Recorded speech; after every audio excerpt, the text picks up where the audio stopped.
Eu tenho que gravar para colocar lá na plataforma. É o seguinte, sobre os exercícios lá que vocês fizeram, eu dei uma olhada hoje, né? O Kennedy me deu um toque ontem, que tinha feito, né? Só que é o seguinte, Eu fiz aquele primeiro. Não entendi, Kennedy. Eu fiz aquele primeiro, eu tenho que fazer da segunda aula ainda. Certo. Só que acontece o seguinte, deve estar acontecendo algum problema técnico, porque eu não estou conseguindo ver a resposta de vocês. Por exemplo, o Valterson aparece o nome dele lá como que respondeu, mas eu não consigo abrir o texto. Não sei se o Valterson gravou, se ele enviou. Aparece lá o nome dele, viu, Valterson? Seu nome. Você está me ouvindo? Estou ouvindo. Tá. Apareceu 2 Valterson aqui para mim na tela. Você está com 2 usuários abertos, Valterson? Eu sou tão estudioso que eu vou logo de 2. Tá certo, parabéns. Não, é porque o meu computador aqui não tem áudio, aí eu fico ouvindo pelo telefone e vendo na tela. Tá. Entendi. Aí você fica com 2 contas abertas, né? Isso. Tá certo. Tudo bem. O Luiz Henrique também está chegando aqui. Vamos ver lá. Luiz Henrique está entrando também.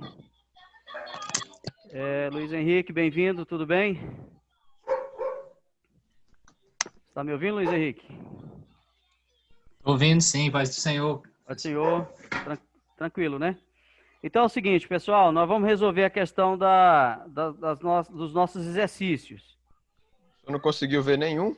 Eu consegui ver o do Rodrigo, da Leila, o do Kennedy também, eu vi lá ele falando sobre a disciplina, a expectativa dele da disciplina, né, fazendo uma pequena apresentação. Foi isso, né, Kennedy? Você respondeu lá? De João, né? Foi, respondi. Essa é aquela da autoria de João lá, era 2, né? Certo. O que é que eu vou pedir para vocês? É o seguinte, eu não sei o que está acontecendo lá na plataforma, e eu vou pedir para vocês fazer diferente. Como que vocês vão fazer? Eu vou colocar os exercícios lá, normal, como eu estou colocando, mas as respostas vocês vão mandar para mim no e-mail. O que que vai acontecer? Eu vou pegar a resposta no e-mail, vocês vão digitar no corpo do e-mail. Como que vocês vão fazer? Vocês podem digitar no Word mesmo, no editor de texto normal do seu computador. Depois você vai lá, copia, né? Seleciona, copia e cola dentro do corpo do e-mail, tá? Não manda como anexo. Porque às vezes você vai mandar como anexo, o arquivo não vem, o arquivo não anexa, o e-mail vai pensar que é um spam. Então manda no corpo mesmo do e-mail. Você vai transcrever, né, do editor de texto e vai colar lá dentro da sua mensagem de e-mail, né? Vocês estão compreendendo o que eu estou dizendo?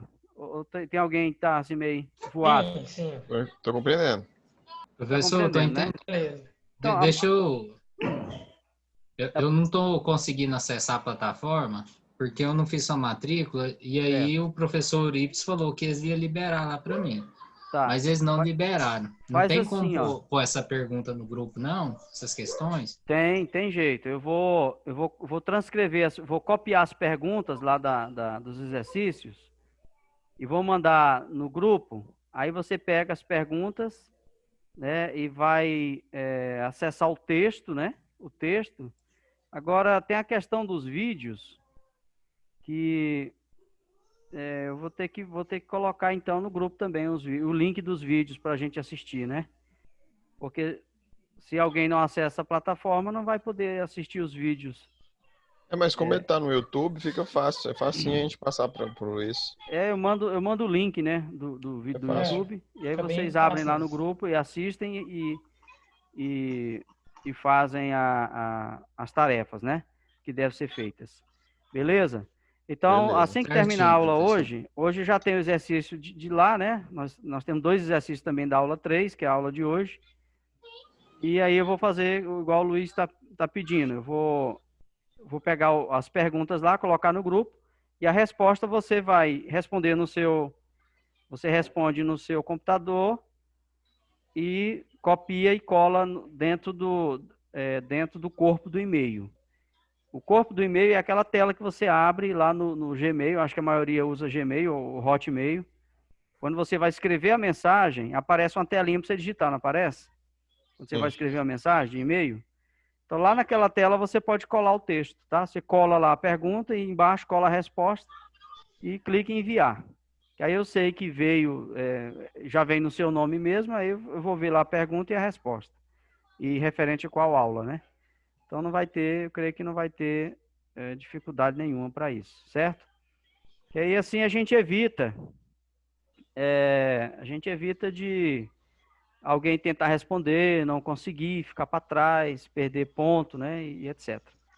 Então, isso não é legal. Tá, então, pessoal, na aula de hoje, eu quero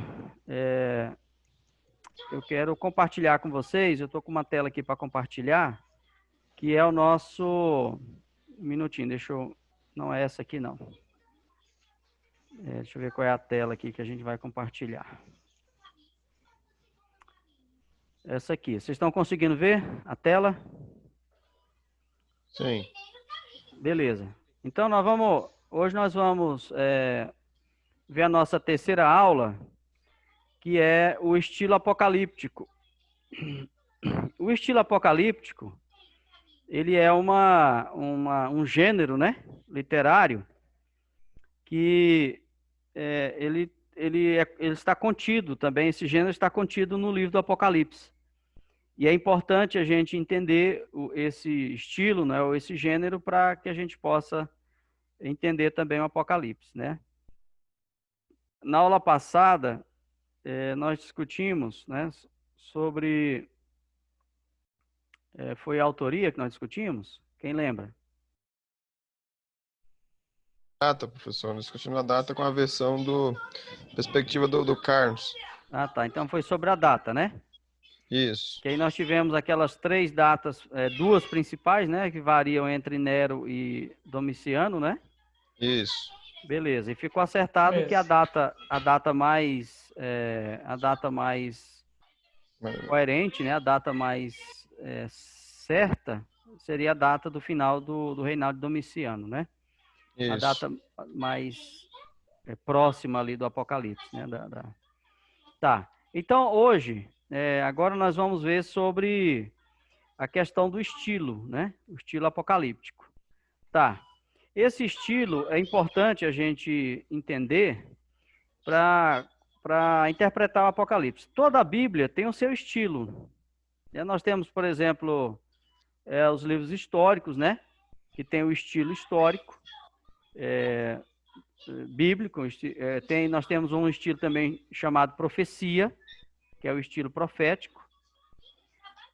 Nós temos o estilo que é os sapienciais, né, que são os livros de sabedoria. Nós temos o estilo poético, né, que são os livros poéticos, né, são os livros salmos, né, os livros dos salmos. Nós temos cânticos de Salomão, Eclesiastes e etc. Não, Eclesiastes já está no livros sapienciais, são livros de sabedoria. E aí nós temos os livros históricos do Novo Testamento, que são os evangelhos, que estão dentro de uma categoria de históricos, os evangelhos e Atos. Depois nós temos as epístolas, que é outro estilo de escrita, né, as epístolas. Aí depois nós temos o Apocalipse, né, que é um outro estilo também de escrita. Agora, qual a dificuldade do Apocalipse? É porque no Apocalipse, segundo o Carson, ele vai dizer que o Apocalipse ele tem 3 estilos. 3 estilos. É isso que acaba dificultando um pouco. Ele tem o estilo epistolar, né? Porque o livro do Apocalipse é uma carta que contém 7 cartas. O livro do Apocalipse, ele é um livro profético, né? O apóstolo João diz, bem-aventurado aquele que ouve, né? Que lê e ouve as palavras dessa profecia. E o livro ele tem o estilo apocalíptico, né? Que a gente vai ver hoje, né? Que estilo é esse? que tipo de literatura ou de gênero é essa, né? Então, o Apocalipse também tem esse gênero, né? O autor, ele usou, né? Ele se valeu também desse estilo para escrever o seu livro, né? Ou a sua carta, digamos assim. Então, só para nossa introdução, né? Ele vai falar que esta literatura, né? Qual a literatura a gente está tratando? Apocalíptica, né? Então, ele vai falar que esta literatura, e só para lembrar vocês, meus irmãos, que esse material é do Halley, tá? Eu já coloquei lá na plataforma, no link, e também eu creio que eu já mandei no grupo, tá? É o capítulo 20, se não me engano, do livro do Halley, que é o Apocalipse. Tá ok? Então, essa aula de hoje está baseada nele, tá ok? Então, vamos lá. Então, a literatura, ela surgiu, né, a literatura apocalíptica, ela surgiu no período da história de Israel, depois que a voz profética foi silenciada. Vocês sabem mais ou menos que período foi esse?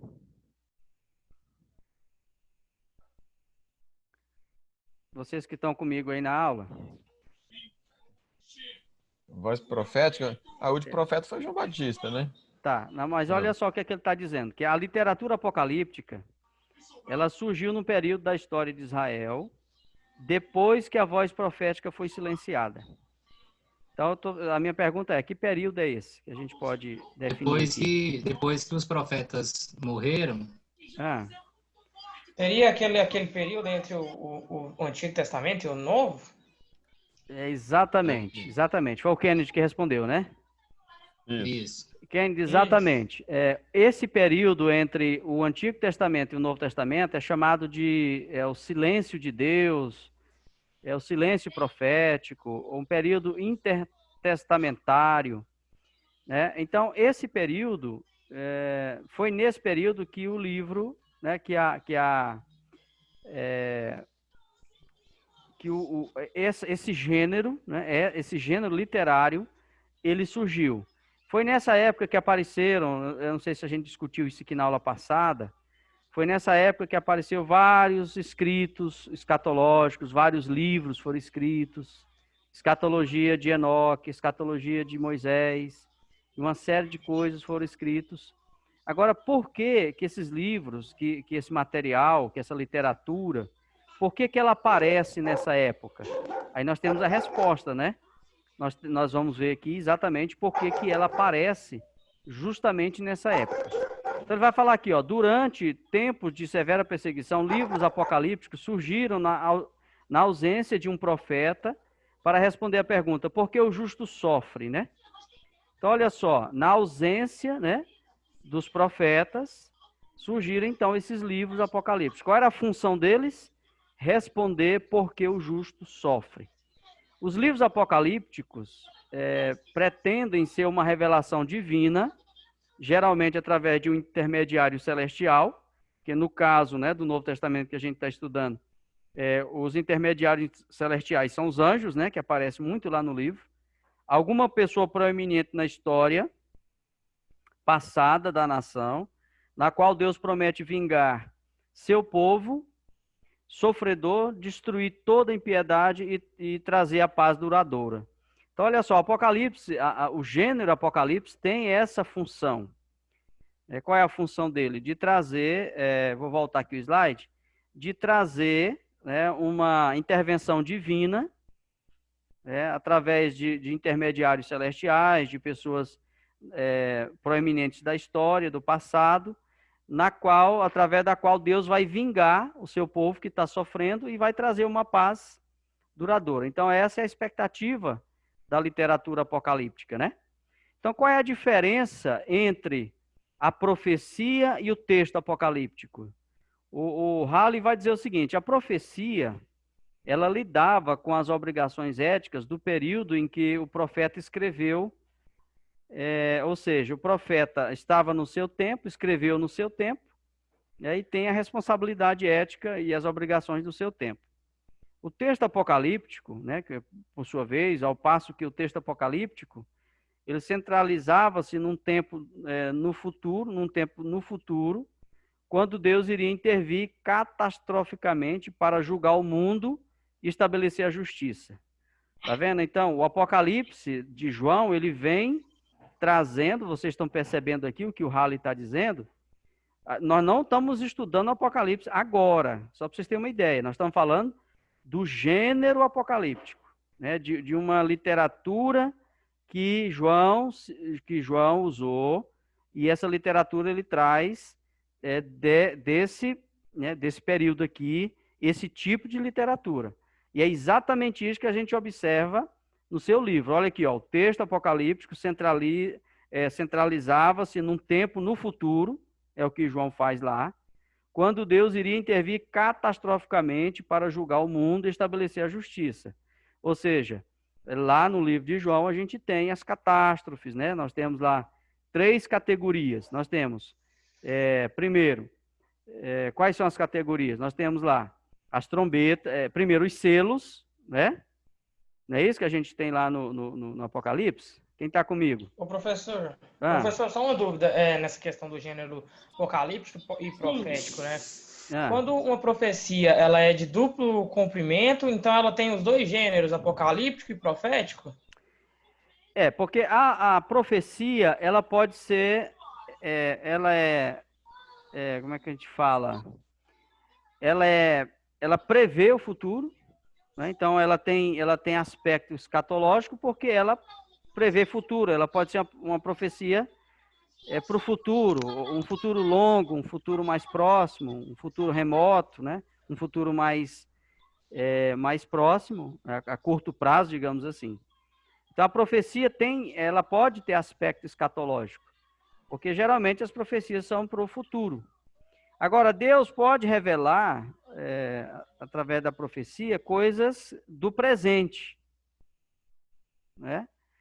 Deus pode falar, por exemplo, que está acontecendo na corrupção, né, no meio do seu povo, coisas do presente. Os profetas também denunciavam coisas do presente. Sim ou não? Quem está comigo aí? Sim, com certeza. Com certeza. Sim, sim. Então, os profetas denunciavam corrupções do presente e anunciavam, né, castigos futuros. Aí sim, aí envolvia um aspecto escatológico, né? Agora, qual é o aspecto... Agora, um minutinho, Kennedy. Qual é o aspecto apocalíptico da profecia? É aquele onde Deus vai intervir com catástrofes, né? Com juízos, né? Com destruição. Então, esse é o aspecto apocalíptico, né? Então, nós temos o quê? O aspecto profético, o aspecto escatológico e o aspecto apocalíptico. Então, olha só como que é complexo, né? Essa questão que a gente tem que levar em conta. Então, é por isso que a pessoa, o senso comum, acaba tendo essa dificuldade de interpretação, por causa que a pessoa, às vezes, não tem um conhecimento dessa como se diz... mistura, né? Dessas mistura características, o gênero apocalíptico com apocalipse, e aí até nem o livro ele quer ler, porque é só catástrofe, finalmente, né? Exatamente, por causa dessa visão, né? Desse aspecto, né? Dessa característica da linguagem usada para transmitir uma mensagem. Na verdade, João quer transmitir a mensagem. O que é importante ali é a mensagem. É essa que João está tentando transmitir lá.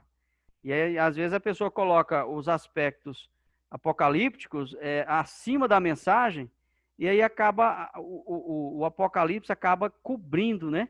Atrapalhando para nós hoje, é claro, porque lá para o pessoal do passado, que João escreve, na verdade, as pessoas entenderam claramente o que João estava dizendo quando João usou esse tipo de linguagem, né? Sim, Kennedy, eu já falei demais, acho que você até esqueceu o que você ia falar, né?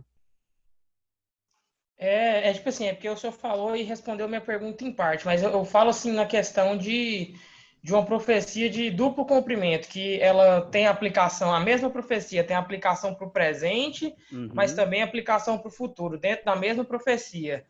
Aí, nesse caso, ela engloba os 2 gêneros, tanto o profético como o apocalíptico, porque ela tem para o presente e para o futuro? Não, o que ela vai envolver nesse caso pode ser o profético e o escatológico. Você tem que separar o que é Ah, tá. escatológico do que é apocalíptico. Entendi. Todo aspecto apocalíptico, ele é escatológico.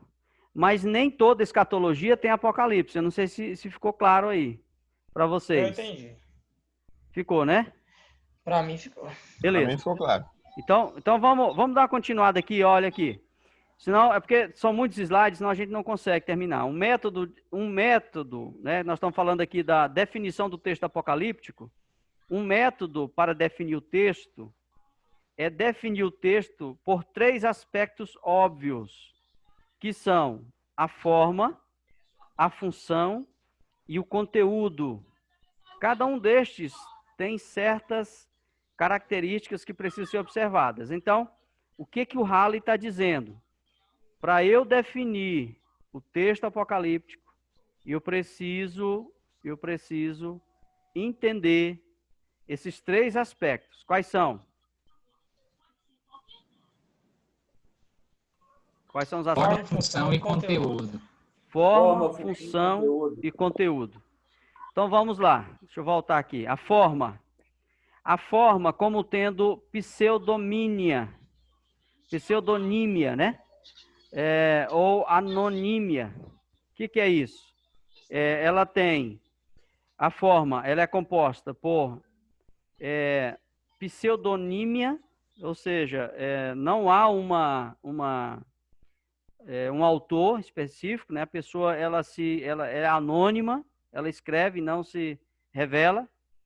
Simbolismo, né? Olha só, nós estamos falando de forma. Então nós temos anonímia, simbolismo, mitologia, orientação cosmológica, numerologia, gemátria ou gemátria, experiências estáticas, alegações de inspiração, visões esotéricas, drama e empréstimos de outros apocalipses, alegoria e prosa. Então, tudo isso aqui está dentro da forma, né? Que é o primeiro, nossa primeira aspecto que a gente deve estudar. Agora, a função do texto apocalíptico. Vamos ver lá, qual é a função.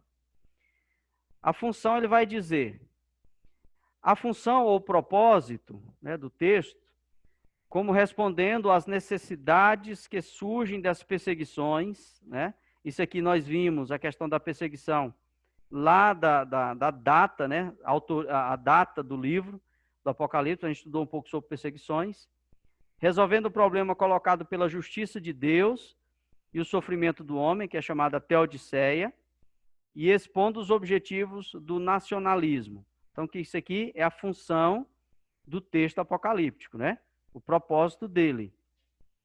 Responder às necessidades que surgem das perseguições, resolver os problemas colocados pela justiça de Deus e o sofrimento do homem, e expor os objetivos do nacionalismo. E o terceiro, que é o conteúdo inclui determinismo, escatologia, transcendentalismo, uma filosofia pessimista da história, um dualismo, uma divisão eônica do tempo, né? E, no mínimo, de ensinos éticos e morais. O que é a divisão eônica? A divisão eônica é em que o presente é mal, né, e o futuro é um futuro de bênção, um futuro de paz prometido por Deus. Então, essa é a divisão eônica que eles falam. Vamos lá. Os 3 aspectos, né, que nós estudamos, que é a forma, o conteúdo e forma, conteúdo e a função, os 3 aspectos são de importância na definição do gênero apocalíptico. É também evidente, ao ler-se o texto apocalíptico, que um aspecto pode ser dominante sobre os outros 2. Geralmente, contudo, é o aspecto da forma que chama atenção para esse tipo de literatura, né? Vamos ver lá sobre a forma. O que é a forma? Na forma nós temos o simbolismo, a mitologia, a orientação cosmológica, numerologia, né? Cheio de número, 7 selos, 7 trombetas, 7 taças, 10 cabeças, 10 montes, e assim vai. Nós temos, então, experiências táticas, alegações de inspiração, visões, drama, né, e etc. Então, essa é a forma. Então, a forma, ela é a que mais se destaca nos textos, né, apocalípticos, é a forma, tá? Agora, nós temos características elementares, básicas, né, do texto apocalíptico, que são, olha aqui, ó, nós estávamos falando agora há pouco, a escatologia ou a escatológica, significação histórica, a defesa radical dos justos, pseudônimo, é a questão de quem escreveu ou não, as visões, o simbolismo e o drama. Então, essas 7 características, esses 7 elementos, eles devem ser levados em conta para entender para entender a interpretação do Apocalipse, ou para ler o Apocalipse, né? O livro de João, certo? Então, vamos lá. Vamos começar. A escatologia, é o que nós estávamos falando agora há pouco. Toda a literatura apocalíptica, ela é composta de escatologia. Mas nem toda escatologia, ela tem apocalipse, né? Ou a literatura apocalíptica. Então, escatológica. Toda a literatura apocalíptica é escatológica, mas as duas coisas não são idênticas. São feitas, certamente, distinções entre as duas. A escatologia pode existir e frequentemente existe nos escritos básicos, separada das seções apocalípticas. A própria natureza contingente do pensamento escatológico faz com que a escatologia se preste à expressão apocalíptica. Então, em outras palavras, o gênero apocalíptico, né, ele usa, né, a escatologia. Por quê? Porque fala de coisas futuras, certo? Mas nem toda escatologia é apocalipse ou apocalíptica. Não sei se estou sendo claro para vocês.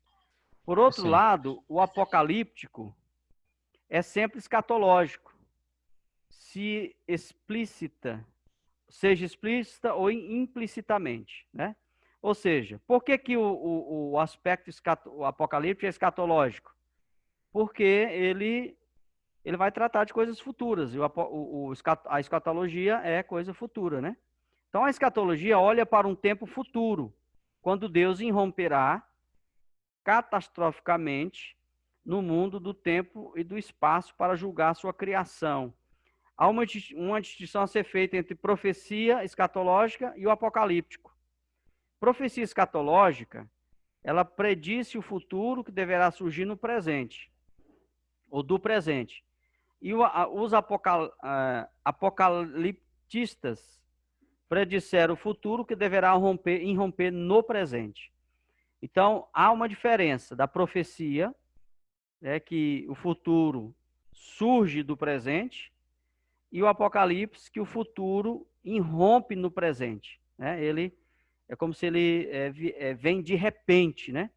Ele aparece de repente, aparece rapidamente no presente.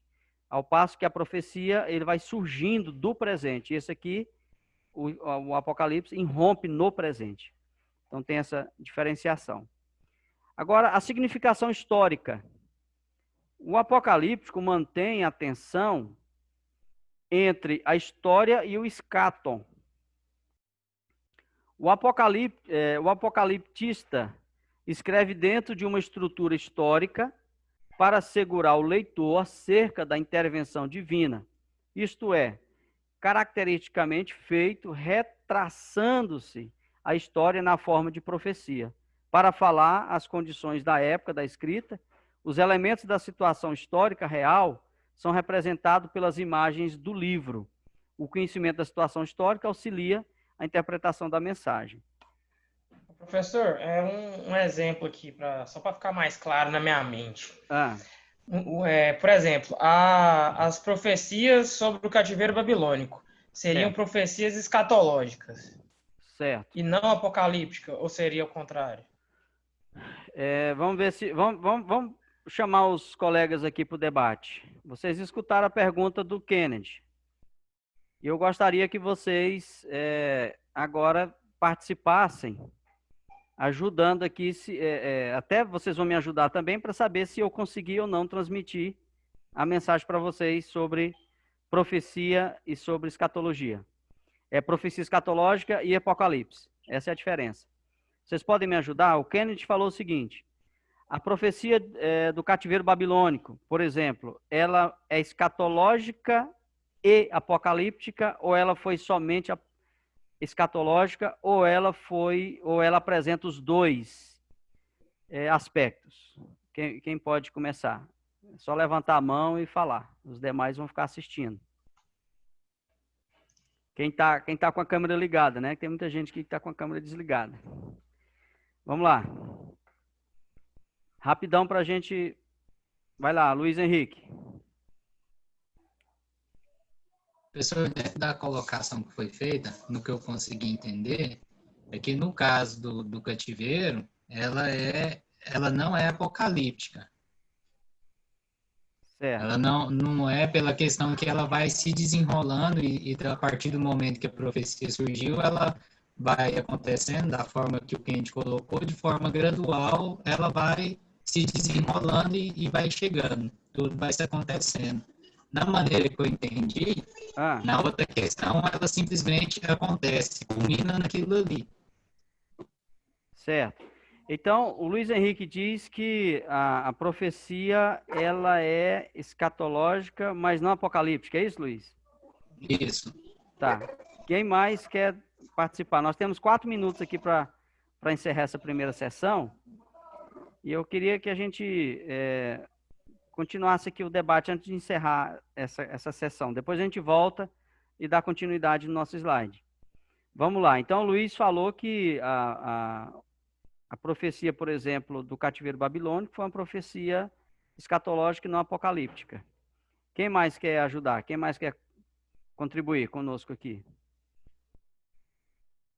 Um de cada vez, não dá problema aqui. Vai lá. Rapidão, gente. É só um fórum aqui, rapidinho. Isso não vai... É só para melhorar mesmo a nossa discussão. Olha, a gente errando que se aprende. A rocha. Claro. Eu que fiz a pergunta, vou falar o que eu acho, então. Vai lá, Ken, arrisca aí. Não falou nada, eu fiz a pergunta.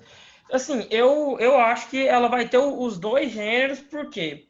Porque, primeiro, ela é uma coisa que ela acontece, assim, gradualmente, baseado num presente, então isso vai acontecer baseado no presente de Israel, de erro, desobediência a Deus do cativeiro babilônico, vai acontecer por causa disso ao longo da história.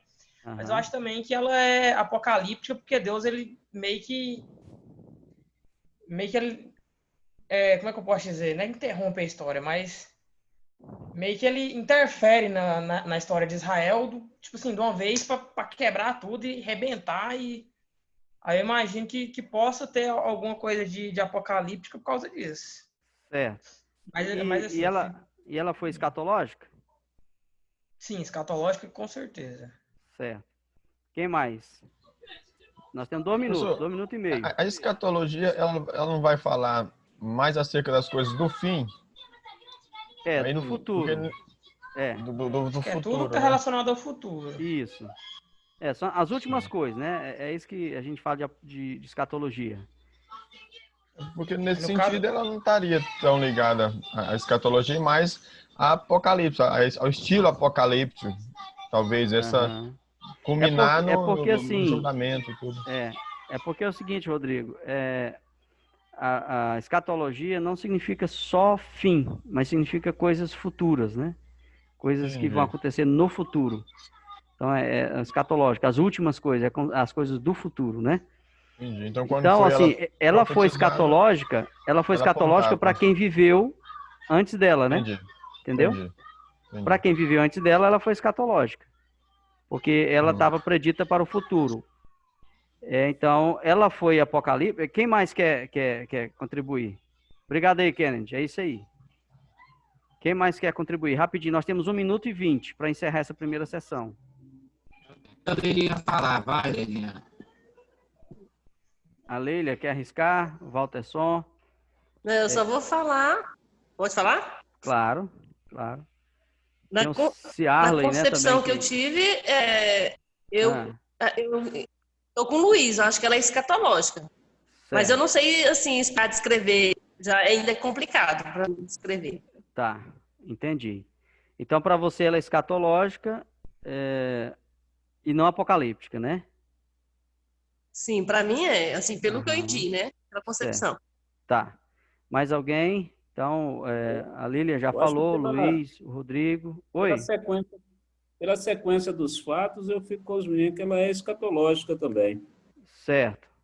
Então, ela é uma profecia escatológica, né? Isso. Beleza. O Ciarley quer participar?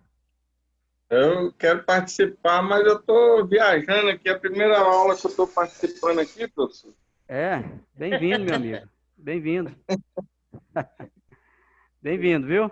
Fica à vontade. Obrigado. Vai pegando o fio da meada aí, vai pegando o bonde aí. Agora você vai entender todo o processo, tá? Pessoal, é o seguinte, o tempo está acabando.